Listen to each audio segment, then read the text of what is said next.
I've heard the UK is. Not Fleet, and then there's...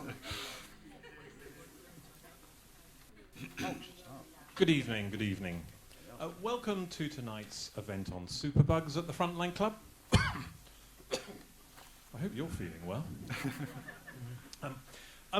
We have reached to the top shelf tonight. We've got an incredible panel, and I'm very grateful to all of them. Not least, I'm now going to hand over to David Aaronovitch, Times columnist, who I'm very grateful, I know he's very busy tonight. He's got to rush off afterwards, unfortunately, but thank you very much, David. Thanks very much, Vaughan. I thought for a moment the event was Superbugs at the Frontline Club, and that would explain your cough. For various reasons, this is a subject that I have bothered to learn up about, which is sometimes surprising for a journalist, although not for Madlen here on my left, and come to feel extremely strongly about, because although this may not be cast as an existential threat, it would and can and threatens to take us back decades, if not a century or more, in terms of the power of medicine and the power of science to save lives and to guarantee quality of life. And I'm just going to say one very, very small thing. In the summer of 1930, a woman who had just given birth to her third child was bitten by a gnat in a garden in near Bexhill, and she became infected. The bite became infected. She developed sepsis. She died within 4 days of the gnat bite, 4 to 5 days. And that woman was my mother's mother, my grandmother, who I never met, and whose death was the signal tragedy of my mother's life. Had she been bitten by a gnat in 1960 instead of 1930, she very probably would have survived, and there were millions and millions of other people like her.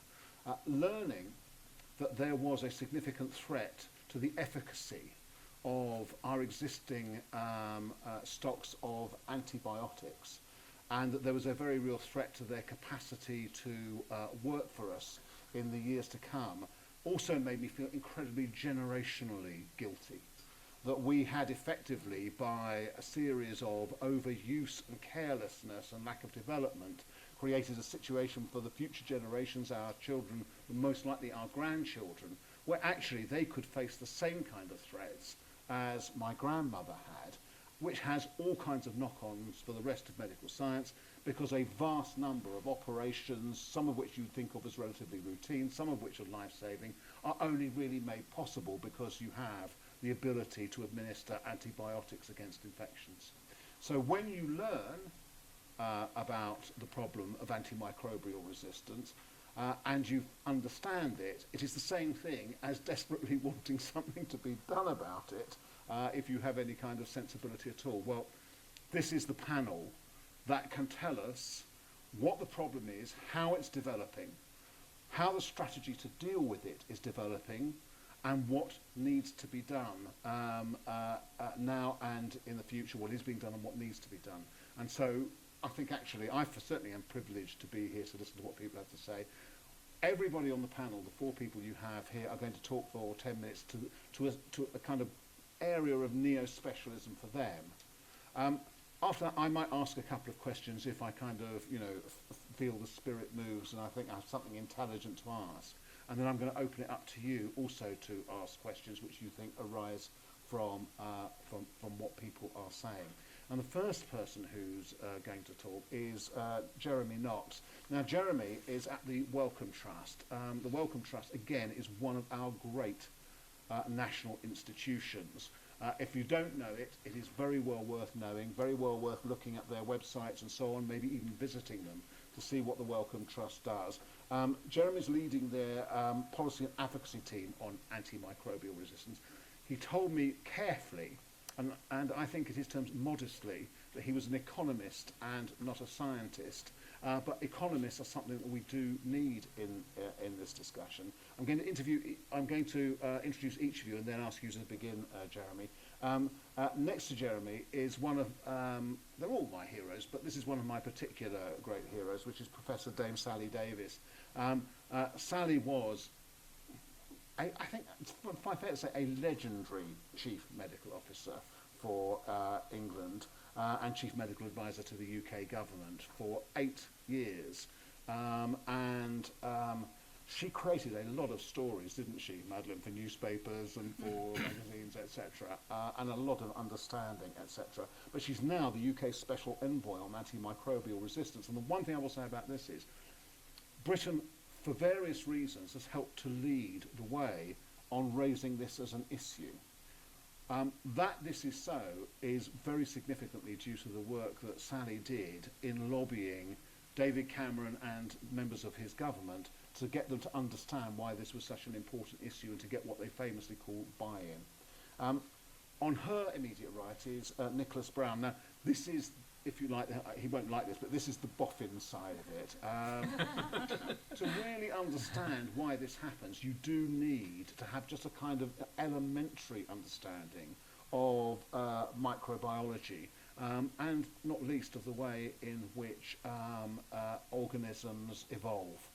Can evolve, and the speed sometimes with which they can evolve. And he's been consultant medical microbiologist at Addenbrooke's and associate lecturer at the University of Cambridge since 1996. And this is his field, so it's great to have him as well. And on my immediate left is Madlen Davies. She's the thing I'm not. She's a specialist journalist who really knows what she's talking about when she deals with these issues, whereas I really struggle, like quite a lot of lay people, to understand and comprehend what's going on. She's won awards for her journalism in this field, and I think she kind of very much kind of completes the picture of what it is we need to know and understand. And that's enough introducing, because I'm actually beginning to get breathless, and I want to hand over now to you, Jeremy. Great, thank you very much, David, for the introduction. It's a real pleasure to be here talking in such a fascinating venue. It's not often that you get to talk about this topic at a venue like this, and of course actually just literally a stone's throw from Alexander Fleming's laboratory over at St Mary's, where of course the whole journey with antibiotics started. So as David said, I work for the Wellcome Trusts. We're a medical research charity, the largest in the UK, second largest in the world.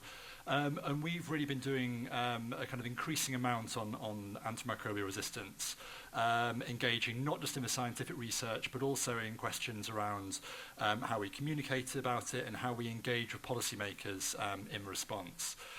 So I'm going to talk about a particular piece of work we've been doing recently, which is really just one very kind of small part of our portfolio. And with permission, I've got a few slides to talk through. It won't be death by PowerPoint, I promise. So if we could kind of flick on to the first couple of slides. And we'll skip on, yeah. So at Wellcome, we've really been increasingly concerned by drug-resistant infections, primarily for the impact that they are having and that we see that they will have on medical care in the UK and around the world. We're kind of very, very concerned that it's a looming threat that warrants action now, but really hasn't so far been getting the level of response, despite valiant efforts from Sally and the leadership of the UK government that David referred to. Really, we've not yet seen a global response at the level that we think is necessary. And as part of that, we don't really see that that there is public buy-in to the issue to the level that's required. So we've been thinking very hard about what we can do to try and shift how the public think about AMR and how they engage with AMR, and try and use that to build a public mandate for bigger and bolder action from governments. So I'm going to talk to you this evening about a major piece of work we've been doing over the past 12 to 18 months, which we call Reframing Resistance, which is really about trying to think about what are the most effective ways that we can talk about AMR, how can we try and encourage kind of advocates like we have here on the stage, but also those in the journalistic community and the general public, how can we get them to engage differently and talk about AMR in different terms, and hopefully do that in a more impactful way. So when we talk about framing, what we mean is, I think with an audience like this, it should be fairly kind of acceptable to say that actually how you talk about something matters almost as much as the substance sometimes. And we've been very clear that with an issue like antimicrobial resistance, one which is very much kind of bedded down in complex jargon, complex science, which may be hard to grasp, maybe the language and the type of way we talk about it could actually be holding back the way that we need the public to engage with it. So we've been very keen to understand how people are really engaging, how they comprehend it, and how we can maybe talk and frame the issue differently to try and secure better buy-in and better comprehension. Part of the inspiration for this was looking at the experience in other areas, other social issues and other global health issues where we've seen, I guess, a kind of more or less conscious effort from advocates to change the language they use to try and change how people think about a topic and change how it's perceived. So, for instance, we've seen around the equal marriage debate, referring to it as equal marriage rather than gay marriage has been a kind of subtle but important way to shift how people think about it. On things like climate change, there's been efforts to talk about things like the climate crisis as a way to kind of instill some greater urgency. And on things like global health security, talking about that rather than simply relying on people's altruism to be concerned about global health issues. Actually, you can get a far broader audience, a more conservative audience, to think about and buy into measures just by changing the kind of the terms of debate and the terms of discussion. So the piece of work we've been doing has been a very significant piece of communications research, talking to around 12,000 people in 7 different countries around the world, including the UK, US, countries in Africa and Southeast Asia. And really it set out to look at what's already being covered in the media and how is the issue already being talked about on social media. And then to go and do a fairly systematic program of qualitative and quantitative research to try and test different ways of talking about it, test different frames, different messages, to see what people respond to and how you can actually use language to change people's comprehension and engagement with the issue. So we skip on to the next slide, please. So these are kind of some of the key takeaways that we found from this. Really, what we found is that there are some kind of universal misconceptions around the world, actually kind of more than we expected. We thought that if we're looking at kind of 7 very different markets, some of them high income, some of them lower income, we thought there'd be some kind of real heterogeneity in terms of how people think about the issue. But actually there was some real commonality there. So for instance, we found that almost universally around the world, when we talk about the issue, people think, oh, well, it's me that becomes resistant to the antibiotics as I take more of them. It's not the germs.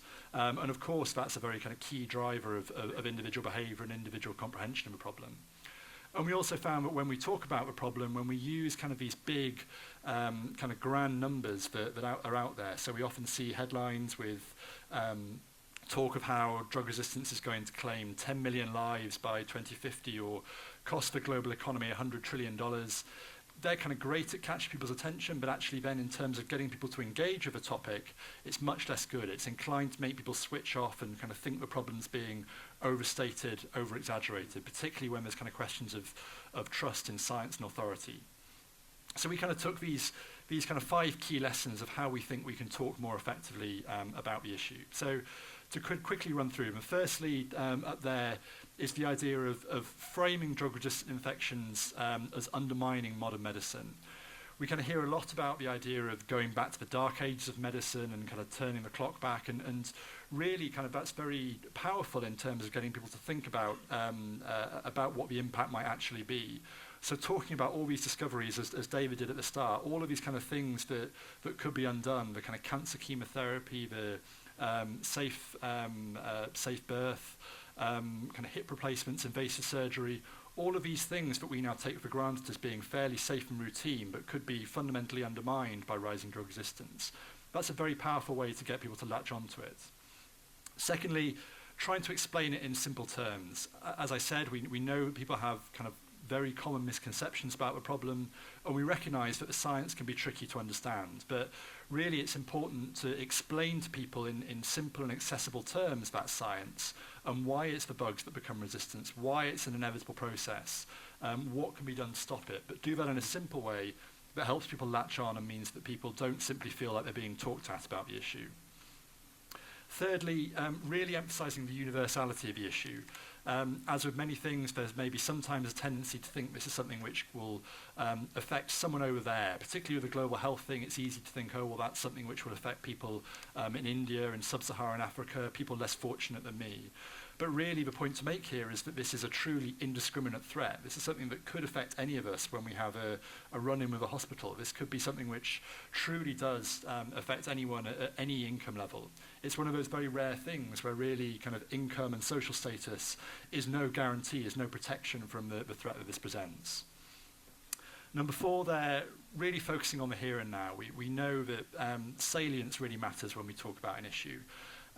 So David alluded to the work that was done by the Cameron government. That included something called the O'Neill Review that David Cameron commissioned, where he asked Jim O'Neill, a very prominent economist, to look at the issue and make some recommendations.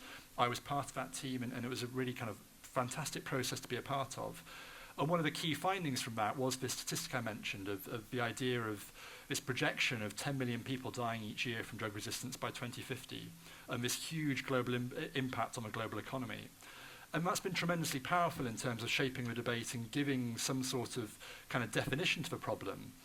But actually it kind of creates the idea that this is a problem somewhere in the future. It's the next generation's problem. It's not one for here and now. And really that's kind of not helpful in terms of driving this. We need to be saying this is something which people are suffering from today. This is something where every day there are people who are getting infected with untreatable things that are now untreatable. So bringing that kind of salience to bear is so important. And then finally, kind of the encouraging action, really kind of making the point that this is something that it's within our own individual grasp to affect, but also, more importantly, it's within government's grasp to affect. This isn't something where we're helpless. This isn't something which is beyond our control. Really kind of making the point that if we take action now, this is addressable. It's not kind of beyond us to address. So kind of moving on to the next and pretty much final slide. So how can we use it? How do we see this being used? So as I mentioned at Wellcome, we're doing an increasing amount of work and making sure that we communicate more and more about AMR to the audiences that we talk to. And we're trying to make sure that we shift how we talk about. So we're changing the stories we tell, we're changing the language that we use to make sure that we're kind of ticking off these 5 things and really making the stories as accessible as possible. Second, for me personally, I kind of now have the curious position of being in a position where I kind of talk more or less for a living to people about AMR. And I'm trying to shift and change the language that I use. And whereas the kind of the big 10 million deaths figure is very important, very powerful when I'm talking to policymakers or technical audiences, I've now forsworn to stop using that in a public audience, to stop using it as the kind of the core argument for why people should be concerned about it, why people should be taking action. Thirdly, the advocacy community. We have a small but very dedicated advocacy community around this issue. And generally we've seen they've really kind of received this very positively. They've been very keen to understand really what the evidence says around how people interact with the issue and what people really think about it. And hopefully we can give some good guidance to them. And then finally, of course, the media. And I'm kind of really hesitant here because I don't want to be trying to tell journalists how to write stories or how sub-editors should be writing their headlines.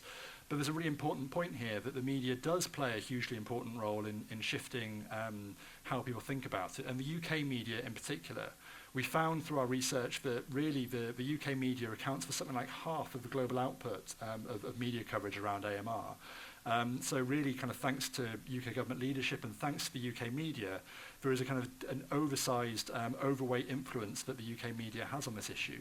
And so by changing kind of the language used either subtly or as kind of a conscious stance, maybe in the way that The Guardian did with climate change and talking about the climate crisis, there really is a kind of significant opportunity here for the UK media to take a lead and to kind of change people's engagement with the topic. I'll pause there.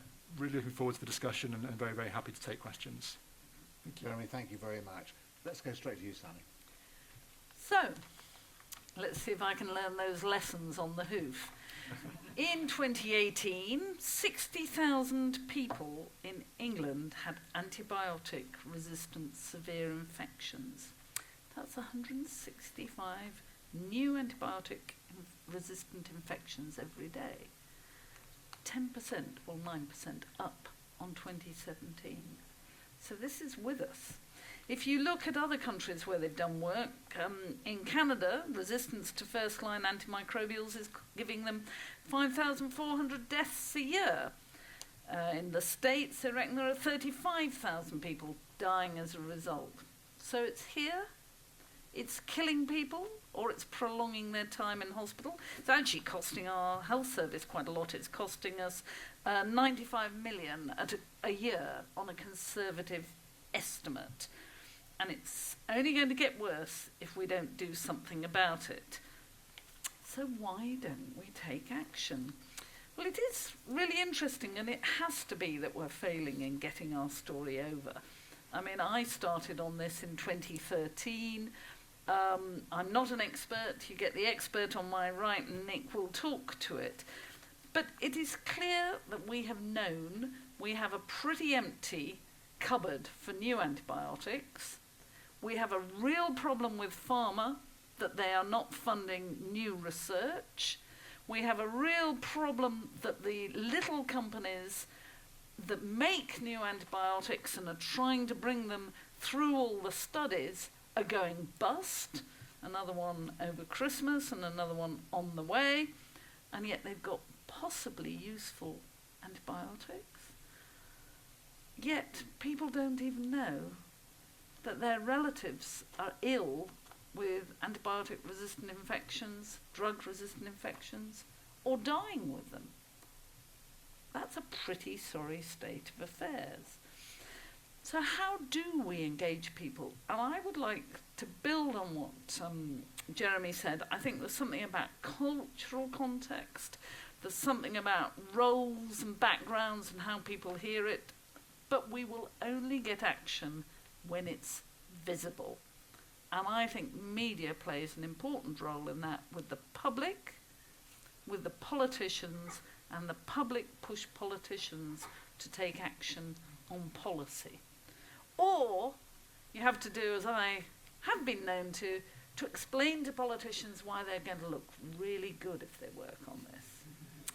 Because no politician have I met. I have met no politician who doesn't have an ego. Most people have egos, they have better and bigger ones. This is being streamed. So, framing matters. I think I knew this, and your report is great. It was really brought home to me when I was doing some work on obesity, that one of the things about childhood obesity, that people close their ears when they hear about the epidemic, because they think, well, so you can't do anything about it. Of course we can do something about it, just like we can about this. We've got to make sure that people understand it is undermining our health and our opportunities of health. When I get my new hip in a few years' time, if the antibiotics aren't working, my likelihood of a successful outcome is massively reduced. What happens to the young person who needs a kidney transplant if you can't treat the infections? It will dramatically change every patient's life with cancer. So I used to tell the story that one day I might get cancer and I'd go to my cancer doc and he'd say, well, Sally, you've got a choice. The cancer treatment, but you'll get an infection and we may not be able to treat it, or your bucket list. Which do you want? And I thought this was quite a good story. I got a text from a colleague in Chennai who said, Sally, 30% of our new cancer patients have drug-resistant bugs in them and on them, which means they're going to get those infections when we treat their cancers, and I don't know what to say to them. So I said, oh shit, and then said, perhaps they should do their bucket list. That is here, it's in India, but come on, that's only a flight away, it comes back with us. So we have it here, and we're not getting it across. And, this isn't going away. We've got to do something. So to get the policymakers to help and produce the money does need to make the impact visible. But why are pharma not investing, drug companies, not investing in new drugs? I have sat there saying to them, I don't get it. You have blood on your hands because you're not developing drugs and you're not producing them. But even more stupidly, and I've said this to very senior people, you're not protecting your bottom line. You want to sell all these very expensive cancer drugs, yet you're not developing the antibiotics to treat the infections to protect them. You're being very short-sighted and very stupid. They don't like being told they're stupid, but there you go. So that's bad framing on my part, isn't it? We have got quite a lot going on in the global policy field. It's proving extraordinarily hard work. The O'Neill Review, which I persuaded David Cameron to launch, was a particularly important plank. George Osborne was very generous with money so that we're working across the world trying to generate data on how big is the problem in poor countries that can't measure it elsewhere. That's called the Fleming Fund. We're working with the Wellcome Trust on innovation, trying to fund the research that will give us better diagnostics, better drugs, better ways of going forwards. And we've had meetings at the UN. We've got the next high-level dialogue, probably the end of March, and I co-convened for them a big group looking at this, where we said, you must take action. The Secretary-General promised they would before last summer. We're still waiting. So, we do need to take action, and I think the last thing I want to say is, how is it that we've managed to get so much action on climate change when actually this could kill everyone well before climate change kills them? You know, they're both complex issues, they're both multi-system, multifactorial, crossing animals, humans, you name it. They're both intergenerational. I absolutely liked the point that you drew out. So why are we not getting the action that our children and their children, let alone us, really demand and have a right to? I'll leave you with that question. Thank you very much, Sally. Nicholas, you're not expected to answer that question. You're saying what you want to say. Okay, thank you. So my brief is to talk about the communication from the point of view of the clinician and the scientist. And I think there are a couple of ways that I can address this. So I'll try and do both. The first, obviously, is that relation to the report, which I agree is absolutely excellent, that it is often the clinician or the scientist who is doing the communicating, and therefore they must bear some of the blame for why the message is not getting across. And when thinking about why this might be, of course, that one of the fundamental points is that this is really complicated. And so just to take an example, we are currently being told that antibiotic resistance in gram-negative bacteria, so one particular portion, if you like, of the total field of bacteria, is most important. And just to completely flummox you, to show you how easy this is to do, if you read the first paragraph of some of the national guidance on this, it says that resistance to the carbapenem antibiotics by virtue of carbapenemases is the most important and dire threat that we face.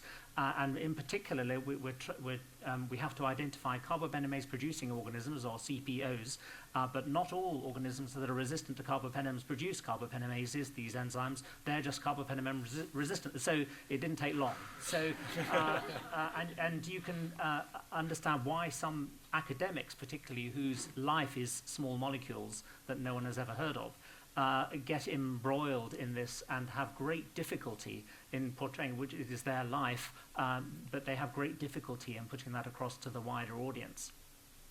Now, my involvement in this through the British Society for Antimicrobial Chemotherapy, which is also a charity, our sort of strapline, if you like, has been that we aim to improve and disseminate knowledge about best use of antibiotics in all the ramifications of that and what that subject involves.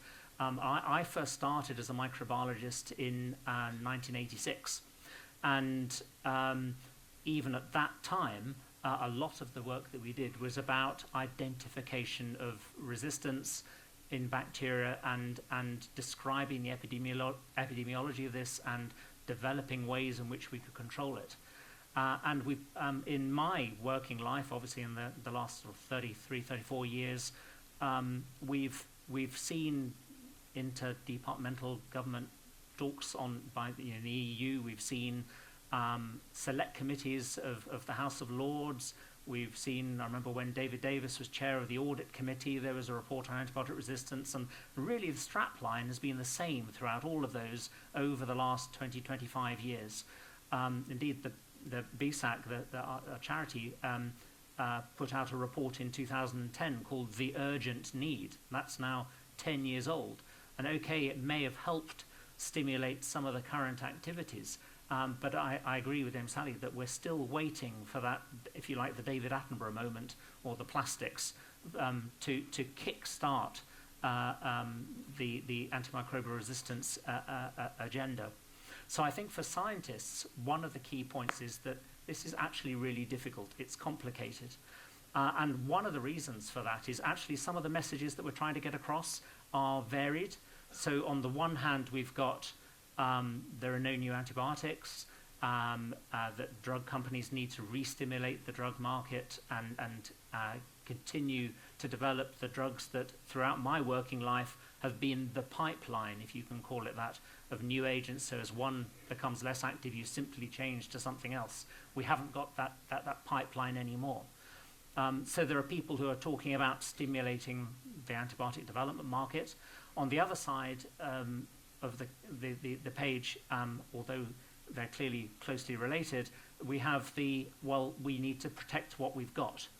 And that means not using antibiotics irresponsibly, and so on and so on.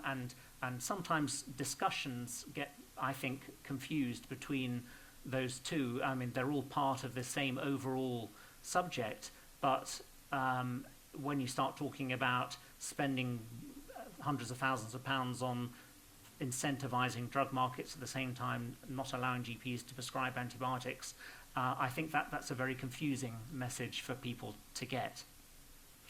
Then also, I think that clinicians particularly have real issues with some of the conflicts, particularly in low and middle income countries when we're talking about antibiotic resistance. So I've just recently come back from Kenya, where there were about 100 people in an audience of an antibiotic resistance conference, infection control conference, and we were putting out the usual messages that we would put out, and what was coming back to us was, yeah, that's all very nice, but to be honest, isn't getting clean drinking water and adequate sanitation more important? And also for small villages in rural Africa, to be honest, actually getting access to antibiotics at all is more important than restricting the use of antibiotics, which is all you seem to be talking about. And so I think experts have, who are just talking about antibiotic stewardship and best use of antibiotics, again, have real difficulty balancing that conflict. So that is about the scientist doing the communicating. The other side to this subject, I think, is how we as the so-called experts put up to solve this issue communicate to the clinicians and the scientists, because that's also really important, because a lot of what we are trying to achieve is behavior change, particularly in terms of antibiotic prescribing. And people find that really difficult. Sometimes we get arguments put up against it, that you're trying to stop me practicing medicine in the way that I want to. You are trying to, you're endangering my patients because you're not allowing them to have the antibiotics that I think they need. All those arguments are put back to us.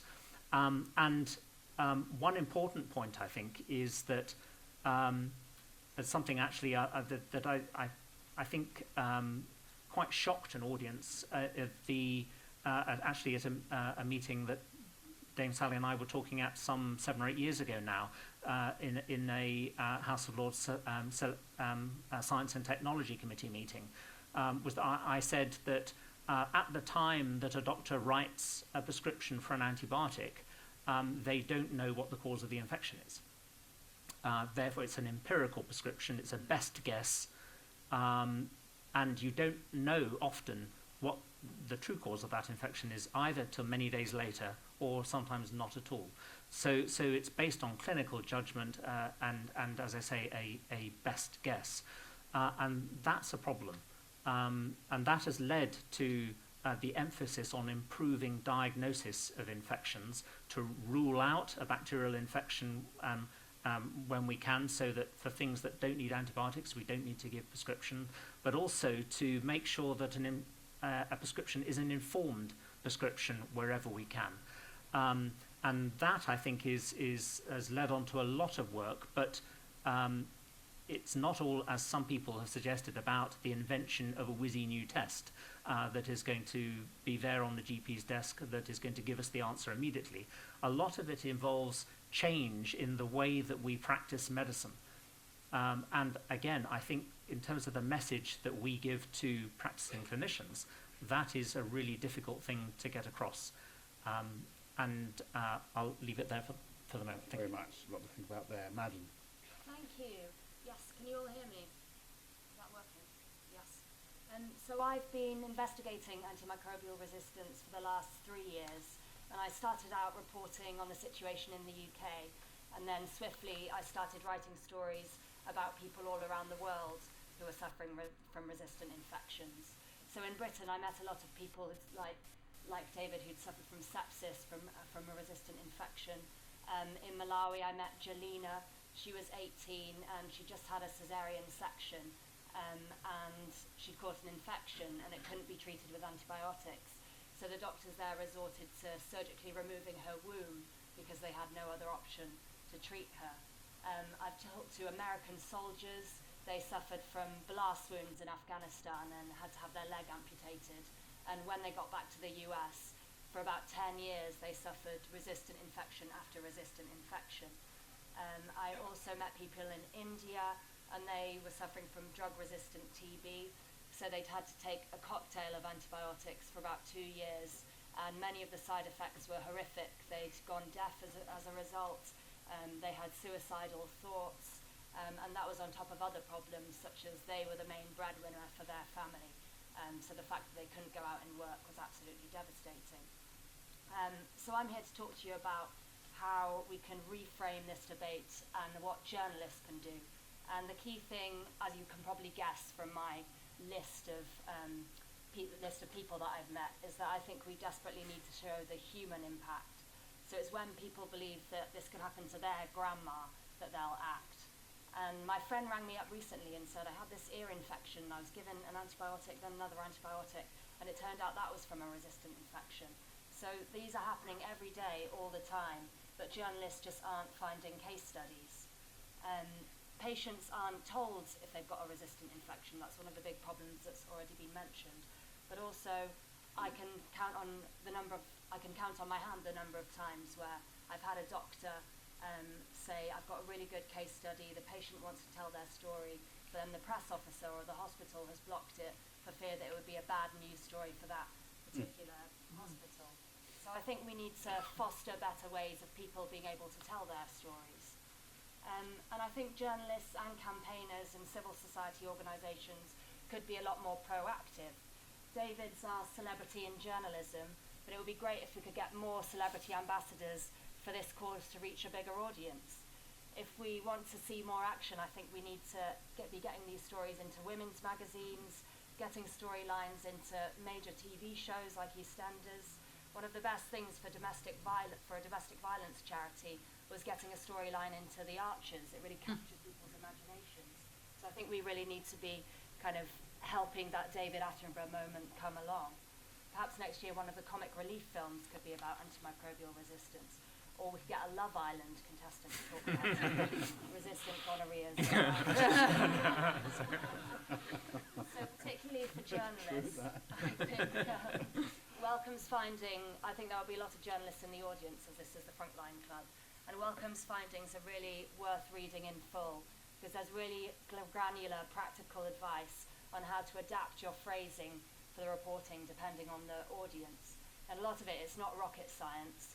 People in the UK relate to the issue if we talk about how resistant infections impact people having chemotherapy or cesarean sections or urinary tract infections, so things that apply to their lives. In India, it's best to tell stories of people with drug-resistant TB. In Kenya, people understand it through malaria. And there were really, really interesting regional differences in the basics, so what people actually believe an antibiotic is and how they're used. So if you're writing for a global audience, that's really key. And as Jeremy said, for a long time, people have tried to persuade the public that this is a pressing issue by talking about this post-antibiotic future and the war against superbugs. And there were good reasons for that, and it worked really well. We've pushed this topic up the political agenda. But now we're at a point, I think, where there's almost saturation, where there's so many threats competing for people's attention, it might be time to reframe it. People kind of think it's this big, faraway threat that doesn't apply to their life. And actually, we don't need to rely on this post-apocalyptic future, as has already been mentioned, because we can use concrete examples of what's happening right now. And there's also a danger in framing it that way, in that if we say, oh, we've only got 10 years until we lose all antibiotics, then it doesn't happen in 10 years. People sort of disengage. An American journalist, Marion McKenna, who's written a lot about antibiotic resistance, I'm not plugging her, I'm not paid by her, I just think she's done a lot of good work. She described it very well when she said, it's like we have a bomb and we've lit the fuse, but we just don't know how long the fuse is. And as journalists covering the topic, I think what you'll find is there's lots of gaps in our knowledge and in the research. And often I find researchers or policymakers are sometimes hesitant just to say, well, we don't know enough about that, or we don't have the answer to that. So it's up to journalists to kind of cut through the bluster sometimes and be a bit more honest about what we don't know. The Welcome has given some great advice for journalists on framing this issue as solvable if we act now. So telling people about the things they could be doing, like not hassling their GP for antibiotics, completing their course of antibiotics, or if they can afford it, buying meat that hasn't been raised on antibiotics. I think that's the challenge is that it's quite easy to communicate those kind of individual behaviours. What's more difficult is to communicate on a global scale what governments should do and what organisations like the World Health Organizations could do. And crucially, how the resources we have should be spent. So if we're all agreed we have a finite pot of money to spend fighting this threat, there's a lot of disagreement on what we should be spending it on. There's a lot of focus on finding these new antibiotics, but that's also accompanied by a lot of debates about whether these drugs would actually be made available to most of the world's poorest populations. It's always worth remembering that currently there are more children in the world dying of treatable infections, pneumonia, diarrhea, because these families just don't have any access to the most basic, the cheapest antibiotics. So is spending millions developing new drugs really the best use of those resources if they'll be kept in a cupboard and used rarely and probably used only on rich people?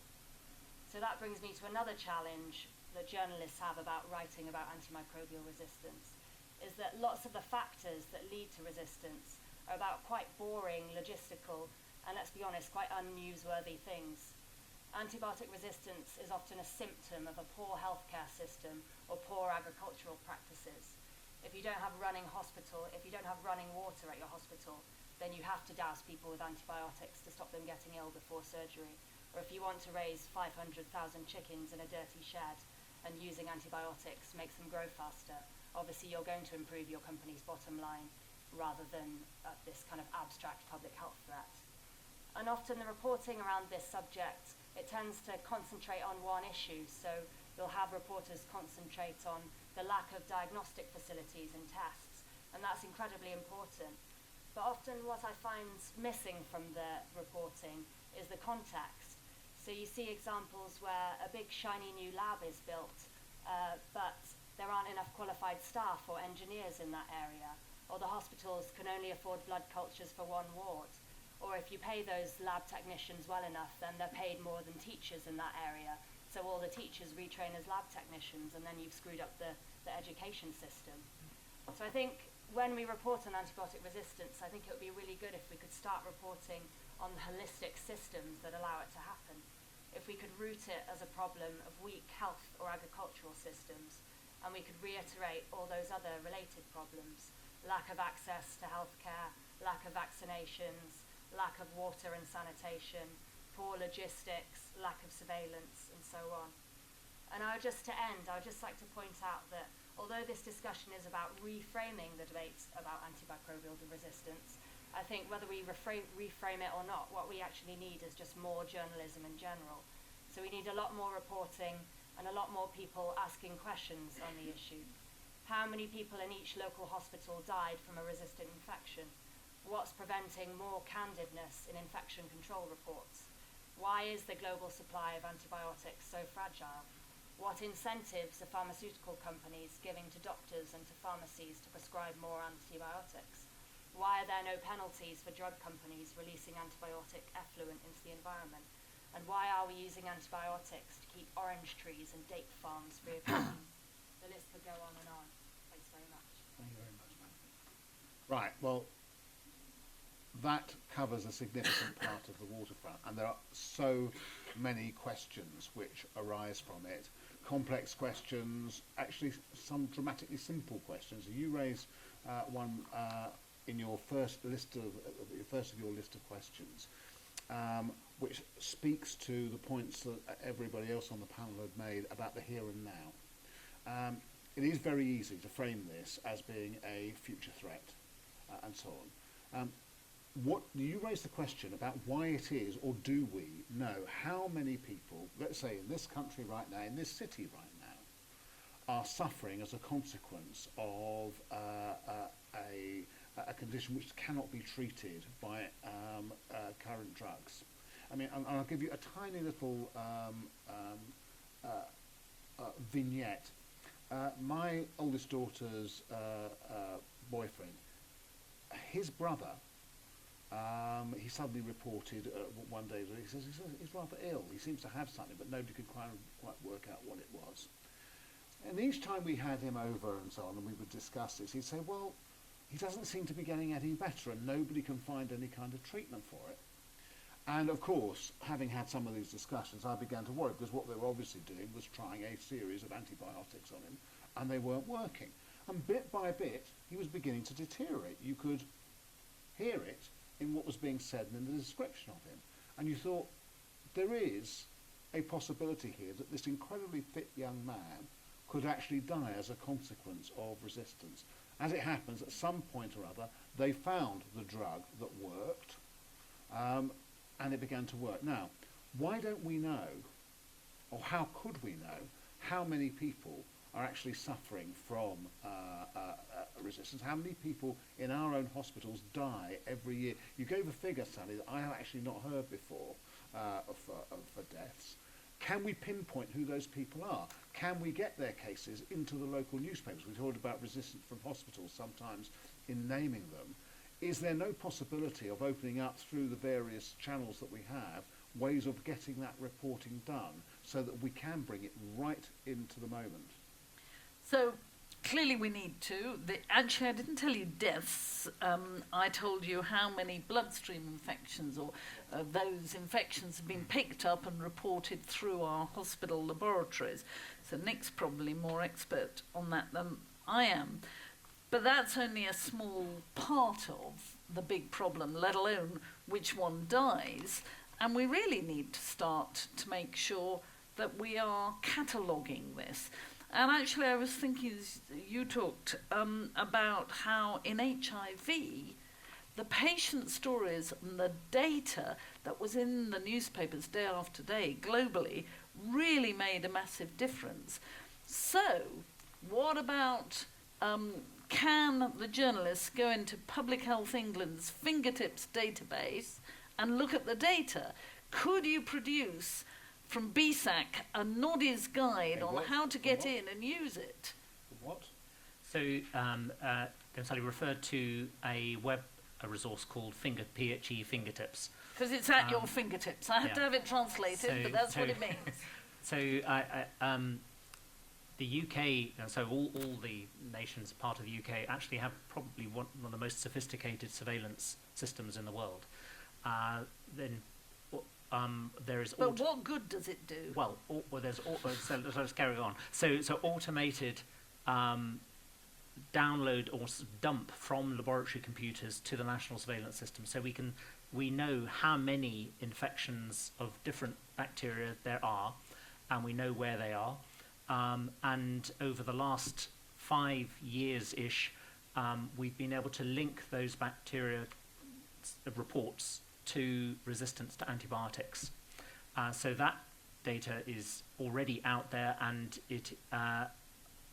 segments of it already freely available on this resource, which is called Public Health England Fingertips.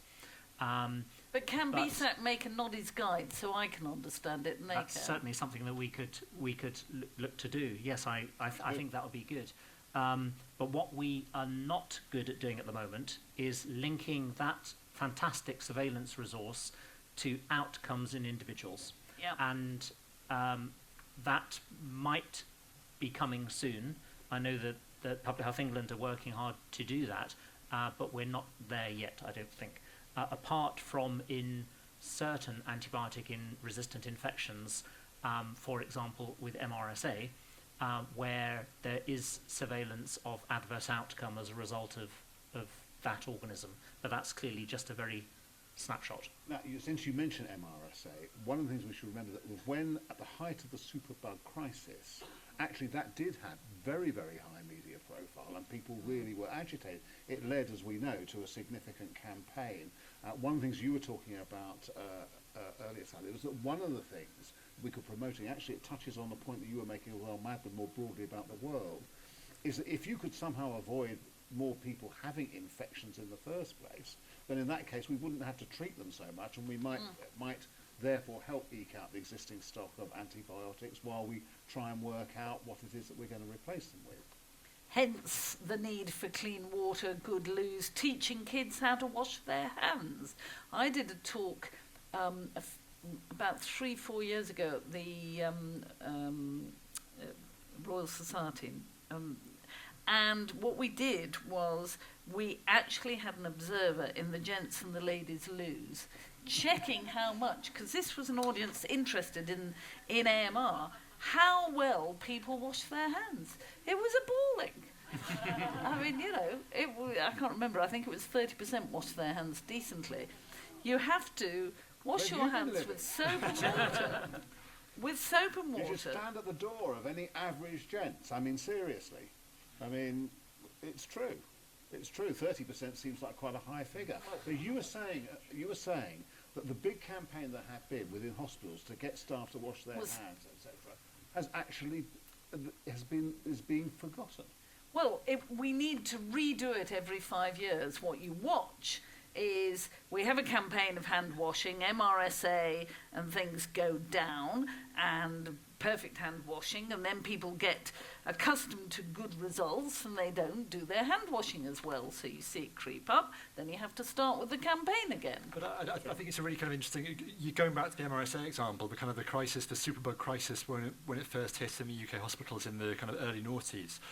That was a good example of, I think, what we now need to see. We saw that people were realising that their loved ones were going into hospital and not coming out because of something they'd never known existed, this weird 4-letter acronym they'd never heard of. They were then talking to the local media. It became a media storm, and that in turn got the politicians scared. And you have this top-down pressure on politicians effectively kind of summarily saying to hospital chief execs, unless you get your house in order, then you're losing your job. And it's that kind of that bottom-up, then top-down really did drive kind of mammoth change in the NHS. I mean, still kind of the NHS is way ahead of the rest of the world in terms of its transparency in reporting things at MRSA and C. diff, and that all came about because of that massive political kind of media shitstorm about the problem when it became a media issue. And we've kind of lost that outrage, and if we kind of get back to that situation now where we have that bottom-up feeling of, well, it's not acceptable that people are kind of falling victim to things that should be treatable, that should be avoidable. Only if you kind of get back into that outrage, that kind of public clamour, can you really kind of start to mobilise the politicians But again. we identify the people who have Yeah. died from Indeed, MRSA. And that goes we're back not- to deaths. Yeah. We don't know who's dying of them. Why? Well, we don't put it on death certificates. Why? It's quite complex to do, and people need training, so that doesn't happen. If the coding of the death certificate is done by non-clinical staff, then they don't get the importance. So we haven't invested in the effort because people don't see the value of it. And actually, I think there's something behavioural in that. Would I want to say to a relative, your patient died because we didn't do a good enough job because we let him or her catch a drug-resistant infection? So I suspect there's something behavioural in there as well. Madlen, you're nodding. Yes, I completely agree with that. So when I speak to families, they find out kind of later that their loved one died of a resistant infection, and they're really, really aggrieved, and they're like, at the time, you know, they had cancer and this wasn't explained to us. It's not on the death certificate, but we know that that's the cause. And actually, I think, you know, it's often junior doctors that are writing the death certificates. They put the primary cause, maybe in the microbiology reports will be the MRSA or the resistant infection, but they don't want to put that on the death certificate or communicate it because it implies that, you know, they've had a role in that death.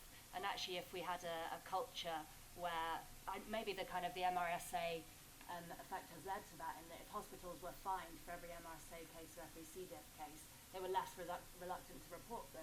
If we had a culture where we reported everything and, you know, there was more tolerance of and more honesty about resistant infections, then people report them more often. I was wondering, Nicholas, whether if people just understood, and it's not so complex, the basic science of microbiology, biological evolution, just how it is that resistance develops. It's not, I mean, if I can understand it and so on, I think most people could understand certainly a kind of, it is the key. Once you get it, you see what's going on and you see what the problem is and you can see how it reproduces and how it goes forward. I was very struck by the work Adam Roberts was doing up in Liverpool, where he was sending out kits for people to test things so that they could try and discover whether or not they could discover a resistant, some resistance. And you go into the laboratory, and he had kids doing it, and he had, you know, and actually he did discover at least one thing that was helpful, was effectively a new antifungal, and so on. Isn't there something to be said for basic science education? I mean, children love stuff which is applied to something. Young adults love things which are actually applied to something. And this is applied science to a situation, i.e. to their relatives, to their own health and so on. Or am I just whistling in the wind? No, I don't think you are. And I mean, part of it is we've touched on already about the basic nomenclature, if you like, of this subject. That when we're talking about AMR, because that's the abbreviation that we like to use, but many people don't understand what an antimicrobial is. So we're doomed before we've even really started, and that's why often we refer to antibiotic resistance. But then we get into the issue: is it you that's resistant, or is it the bug that's resistant? It is the bug. So it's yeah. the bug. So I mean, I actually think that the report's suggestion that we talk about resistant infections is quite a good one. But then, you know, even I find it difficult even in a short presentation to remember to use the same abbreviation all the time. So I think this is difficult. But in terms of education, I can give two specific examples of things that have been remarkably effective that I think go some way to doing what you're saying, and clearly we could do more. But there's one project that has been going for some years now called eBug, which is a resource that was developed by colleagues mainly in the Gloucester area, which is targeted at primary school children, which has really taken off, and it gives teachers resources that they can use to explain some of these issues. And another one which we found as a society remarkably effective was taking forward a suggestion by an infectious diseases academic in Edinburgh called Megan Perry, which was to write a musical show all about antibiotic resistance. And this was done with a company called Shiraz Musicals in Scotland, and it's called The Mould the Musical. And it opened in the IMAX Theatre in the Science Museum in London. And I think Dame Sally, you couldn't make it there was some disaster going on at the day that you couldn't make it. But as feedback from that, we had an email from a mother of a little boy who'd had to go to his GP for a suspected infection, and the GP had said well, I could give you an antibiotic now, or I'm not actually sure you need one. I could give you a delayed prescription so that you get your antibiotic in 4 or 5 days if you're not better. What would you rather do? And apparently the mother had turned to the child, and he'd immediately said, I don't want an antibiotic now, I've seen it in a musical. And this was a resource that is put out to year 10, 11 children to take forward. And I think in Scotland they've signed up to do it in every single primary school, and maybe in Northern Ireland as well. So that sort of thing, that'll remain with him for the rest of his life. He'll remember that. Okay, I could go on asking questions all night and well into tomorrow morning, but it's time for you to have a bit of a go. Try to keep them relatively short. If you want to direct them, that's fine. One thing I could say, I mean, firstly, there is a microphone here, isn't there? There's a microphone there. It would be good if you were speaking to it. You will always decide as soon as you get it, it's not working. Believe you me, it is. Okay.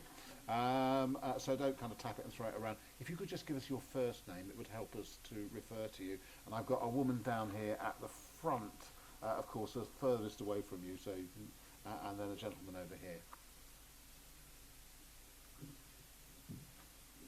Hello, Lawrence Rogers. So I've got a whole series of quick questions. So we do know those statistics you were talking about, they do give the age, and most of the people who've got antibiotic-resistant infections who die from them are old. And I would say, cynically, that's why there's little interest from the government in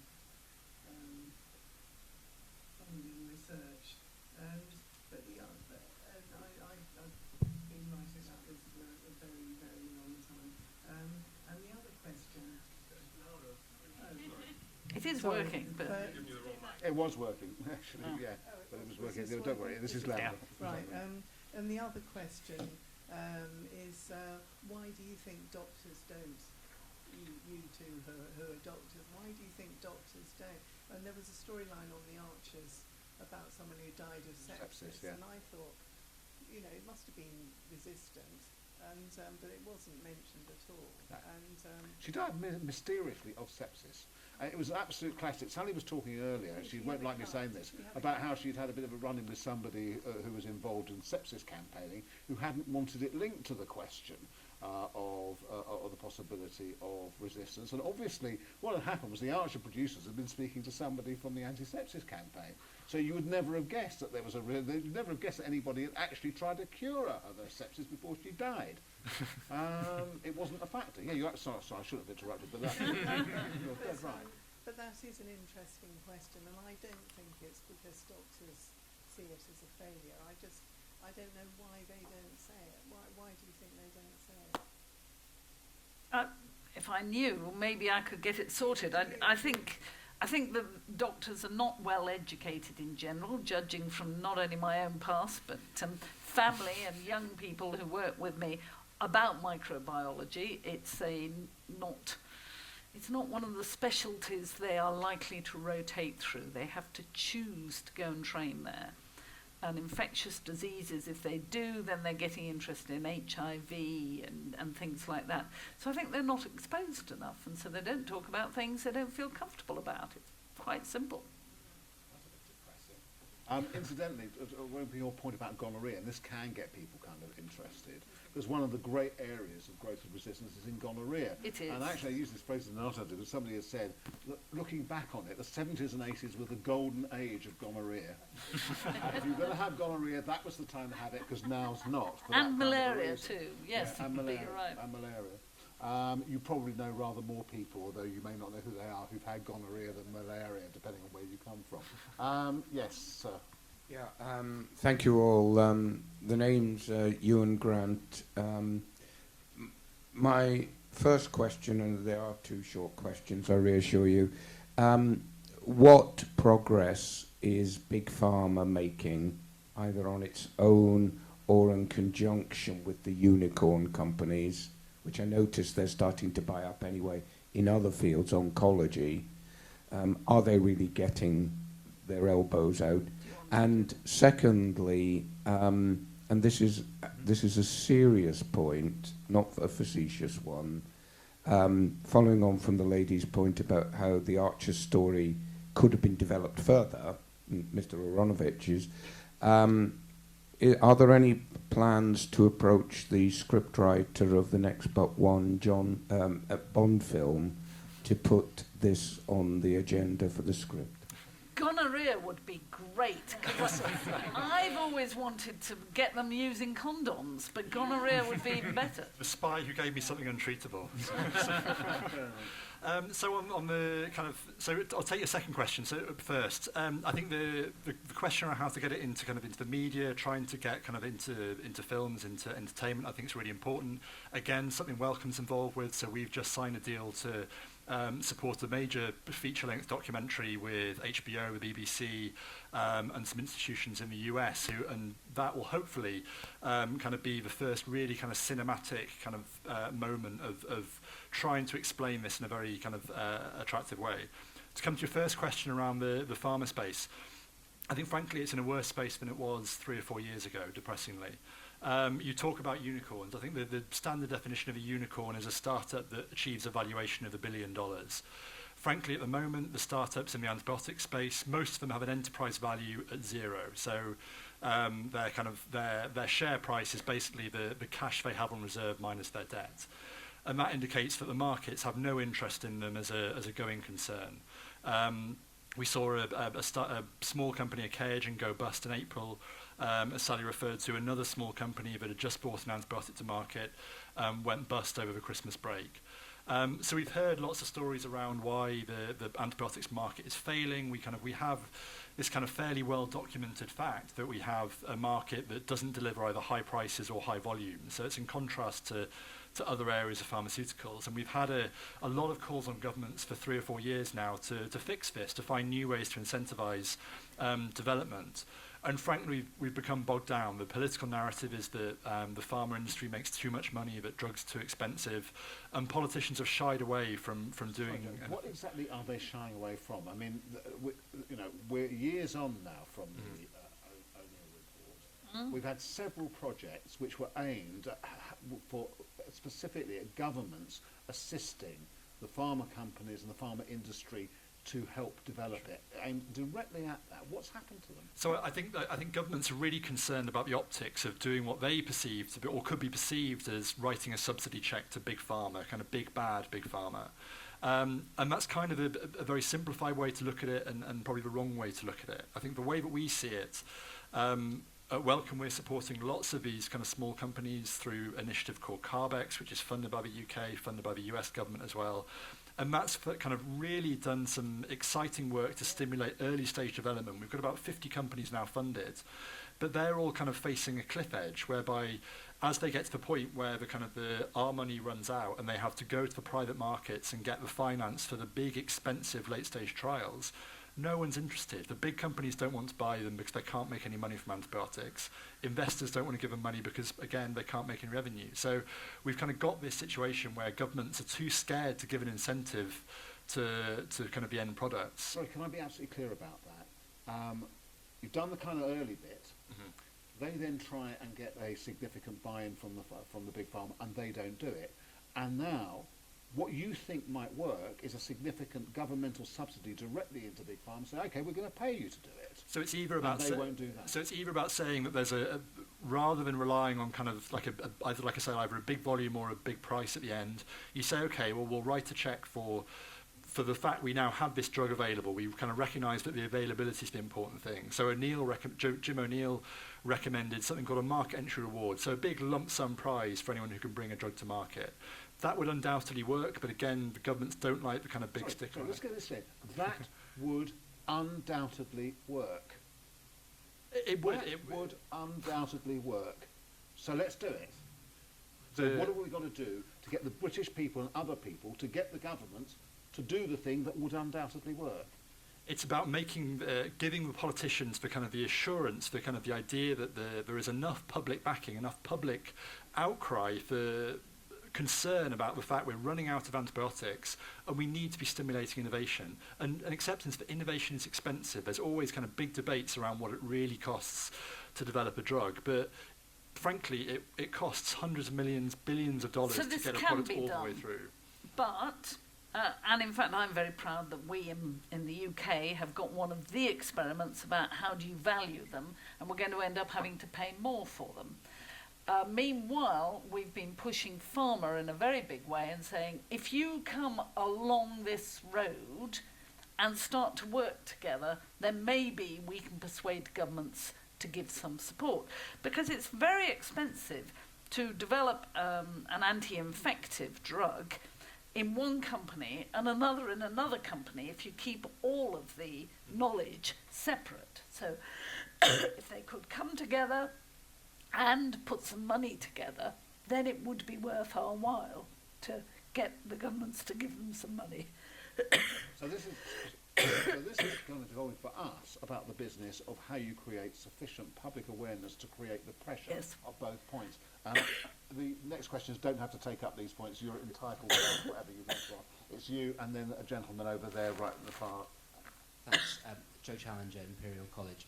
This might be slightly abstract, but I was wondering if an antibiotic becomes widely unusable and is withdrawn, do we know how long it would take after withdrawal for it to become usable again? And has that ever happened? So do you know the data? 'Cause I've heard a bit. Yes, well, the answer is that it varies from drug to drug, but there are numerous examples of where some serendipity, but where an agent has stopped being used for some reason, and then people have monitored resistance rates and shown them to go down. So they do go down, yes.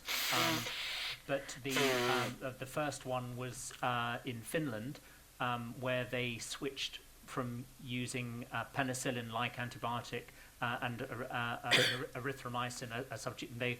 They changed the amounts that they were using, and the resistance rate to erythromycin fell. That was over a period of, off the top of my head, something like a couple of years. But it does vary from antibiotic to antibiotic, and one of the big problems that we have is that many of the antibiotics that we use are related. So simply changing the use of one antibiotic may not reduce the selection pressure if you're simply using an antibiotic that's actually very close to it. And worse than that, sometimes the genes, the molecular basis encoding resistance for various antibiotics sort of go along together. So simply using or not using one antibiotic can actually affect the resistance to a completely unrelated one. So it isn't straightforward, but the general principle, I think, is right, that if you stop using an antibiotic, resistance goes down. And the best recent example we have in the UK is when we deliberately stopped using two classes of antibiotic because they predisposed to C. diff, which isn't an antibiotic resistance issue, but we were concerned enough to change the selective pressure for it. And resistance to those two classes of antibiotic fell over the next 2 or 3 years by about 5 to 10%. So it didn't reverse completely, but it did go down. Yes, gentleman over there, I know. Have you got the microphone? I have got the microphone. Excellent. I think I can tell that people can hear me. Yeah. Right.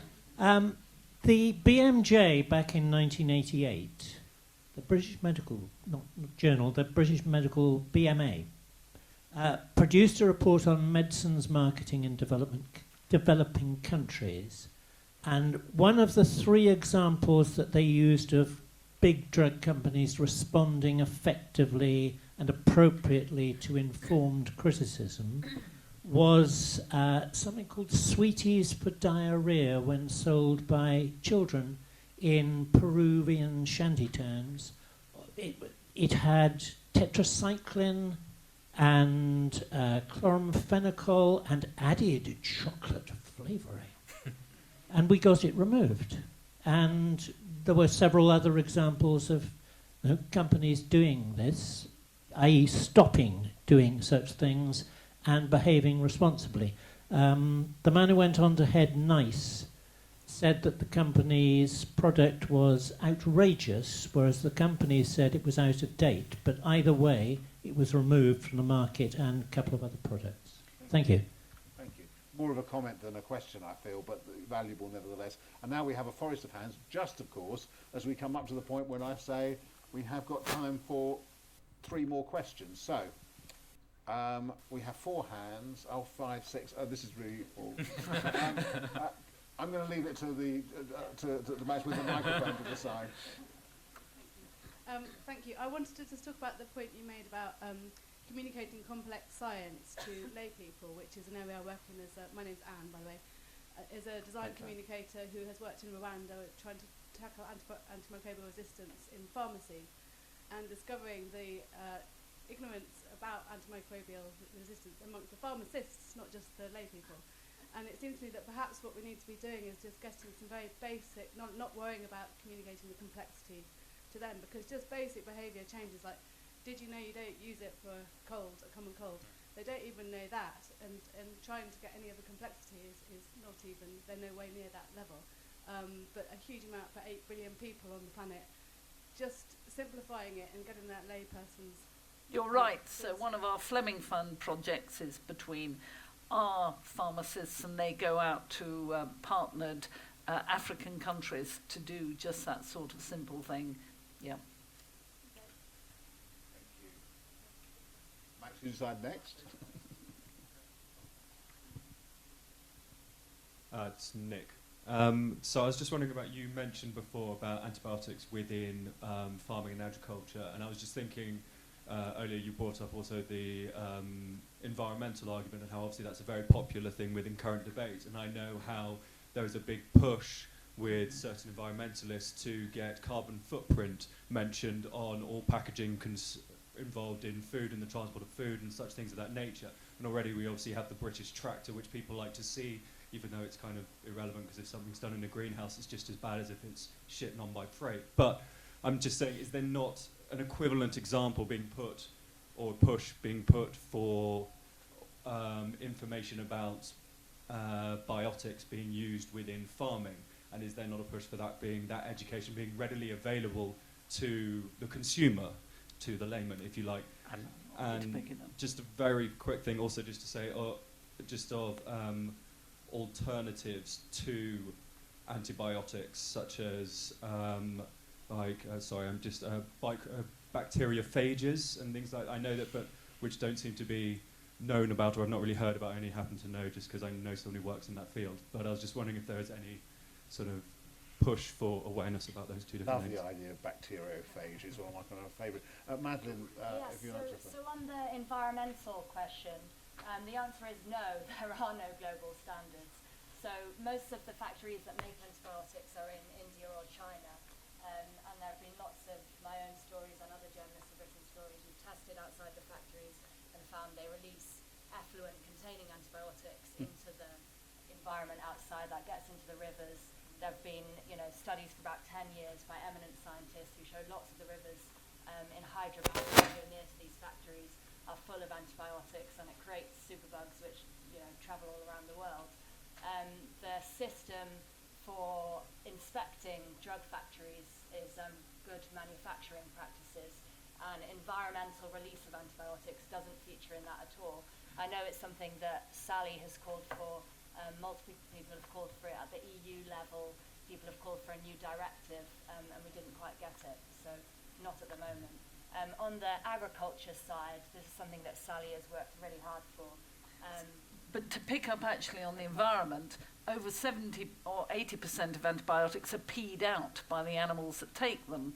So there was a beautiful paper last August calculating how much antibiotic must be in the Thames from the fact it had gone through people.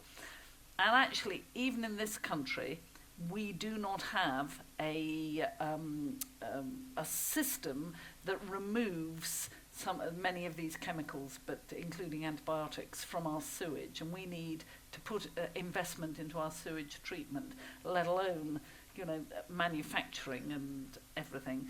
The animals is a very patchy story. So worldwide, over 80% of antibiotics go into animals, over 70% it's for growth promotion. Fish farming in Asia, they just chuck antibiotics in with the feed. It's a really ghastly story. But in this country, voluntarily, our chief vet and the veterinary medicines directorate have worked with them, and we've reduced antibiotic use by over 50% over the last 4 years in our animals here. And in the EU in 2006, antibiotics for growth promotion were banned. So we are doing pretty well on this, and we're reaching the best. The best users of antibiotics for animals are Scandinavia. The best users of antibiotics for humans are it's Sweden, Norway, and Holland. So there are people we can look to and see how they do this. But it's a big problem around the world, and it'll be another trade issue. It's always the Scandinavians, isn't it? Nicholas? Just to answer the second part, but just very briefly first, I have to mention, because Phil Howard is in the audience, that he proposed that we do have a food labelling system called the antibiotic footprint. But I think it got complicated because of red tractors and other traffic lighting signs on the FSA weren't keen to take it up at the moment. But it has been proposed. With the second one, yes, alternatives to antibiotics. We haven't really mentioned vaccines. And again, that was a big, important report by Wellcome some 9 months or so ago about the potential for vaccines and newer vaccines that are coming along to target the infections where antibiotic resistance is a big issue. And if we can, as we've said already, if we can prevent them, then obviously we don't need to treat them. So that's one important area. Can you give an example of where that would work? Well, one vaccine that's in national use at the moment is against pneumococci, which are the commonest cause of pneumonia. And the schedule for immunisation has been, as new improved vaccines have been produced, has been rolled out. So whereas it was targeted to specific groups of vulnerable people, it's now a large part of the elderly and indeed younger children now who are being vaccinated, and that has potential to drastically reduce the number of pneumonias. And flu vaccines, of course, yes, because people who get flu get pneumonia and chest infections. So get your flu vaccine and you're less likely to need treating for a chest infection. You have the last question over the gentleman who has the microphone. I apologise to the rest, so anybody else who wants to ask. Thank you, David. So my name's Oliver. I'm probably in a unique situation where I am a GP, but I'm also a researcher. And so this is where I research, and I'm glad, Jeremy, we actually came to the same conclusion in my PhD. But it's true what you say. It's trying to get a personal, relevant message that people actually understand. But what we're missing is really also that we need to find a format that people engage with, because currently our sort of health messages aren't getting across for various reasons, and that's sort of the old sort of rigmarole of printing out leaflets in a GP surgery just doesn't work. You're competing with hundreds of other leaflets, and we've got to be a bit more strategic as to. So what did you see those singing antibiotics? The antibiotics don't work. One of the interesting bits was the focus group work before with people in the Northwest. Why do you want antibiotics? And what came out that was fascinating was people feel they're validated as ill if they've got antibiotics. They can ring work and say, I'm ill. So Public Health England designed a prescription sheet that doctors could use, and it's been terrifically successful.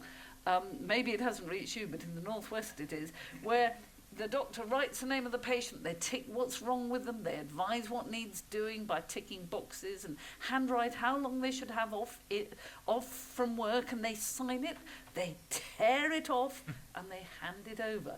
So you're absolutely right. We have to find out, why do people want these things, what do they understand, and then respond with very good behavioural work to cut across that and change behaviours. I think, but you're right. I think in terms of like who the messenger is, I think there's kind of much broader questions there around kind of trust in science, trust in authority. And I guess one thing is, when it comes to antibiotics and the messaging around AMR, we're not in the kind of invidious position that we have with kind of the anti-vax community, where there is just this kind of morass of false information and kind of actively kind of misleading information. Well, I think that, but I think that there is a kind of real question about exactly how do we establish those social norms, particularly in communities where so much of kind of the prescribing of antibiotic is just word of mouth.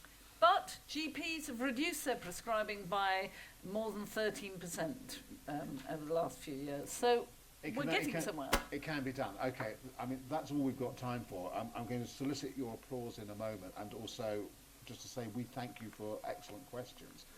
But the major point is that I think we view everybody in this room now as somebody who is ginned up and goes out there and, if you don't already, spreads the message a bit and asks the questions of the people who need to have the questions asked for them. Takes a particular interest, maybe writes a letter to the paper, maybe puts a comment down at the end of one of the kind of BBC's message boards, etc., saying we need to talk about this, we need to look at this, we need to understand some of the scientific basis of this. We need to move this up the ladder of priorities much, much higher than it is already, despite the excellent work of the 4 people on this panel, who now I'd like us to thank. Thank you.